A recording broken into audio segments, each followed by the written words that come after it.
Your Social Security taxes pay for insurance in case you're disabled and insurance for your survivors in case you die. The largest part of your Social Security taxes go to a forced savings plan that provides income when you retire. It is reasonable that we ask what sort of return one can expect from this forced savings plan. To answer this, let's look at what the average American worker pays into and receives from Social Security. We'll filter out inflation, so the figures you will see are all in today's dollars. To be conservative, let's assume that our average worker doesn't start working full-time until age 22. Economists generally agree that employers pass on their halves of Social Security tax to workers in the form of lower wages. This means that our worker pays 12.4% of his wages in Social Security taxes. But only 63% of those taxes go to paying for retirement benefits.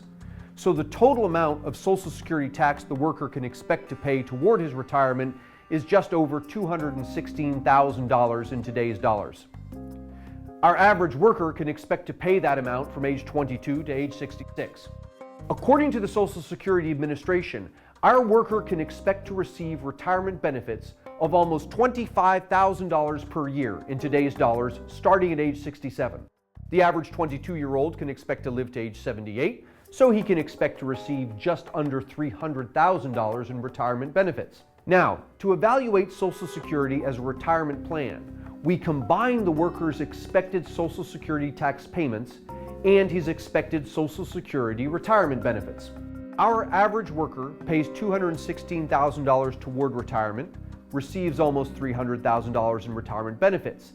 That's the equivalent of an annual real return of 1.2% on his Social Security taxes. In other words, the Social Security taxes that went toward the worker's retirement earned him an interest rate that is about 1% better than inflation. How does this rate compare to other interest rates? Over the past 50 years, stocks in the S&P 500 have generated a return that is 5.1% higher than inflation. If our worker were able to invest his Social Security taxes in a private account that invested in stocks, he could expect to collect over $950,000 in retirement, or more than 3 times the return that Social Security provides. The counterargument is that stocks are risky and that the whole point of Social Security is to provide guaranteed retirement benefits. This is, in fact, false. The only thing that is guaranteed is that the Social Security Administration will invest the taxes it collects in government-issued treasury bills. There is no guarantee that Social Security will give you the money back. At any time, Congress can change the rules and reduce your Social Security benefits. If a person truly wants safety, one can use a private retirement account to obtain an investment that is safer than Social Security. Treasury bills. By investing privately in Treasury bills, the retiree gets the same safety of government-issued securities that Social Security claims to provide, but without the risk of Congress changing the rules and reducing Social Security benefits. Historically, one-year Treasury bills have paid an average of 1.7% more than inflation.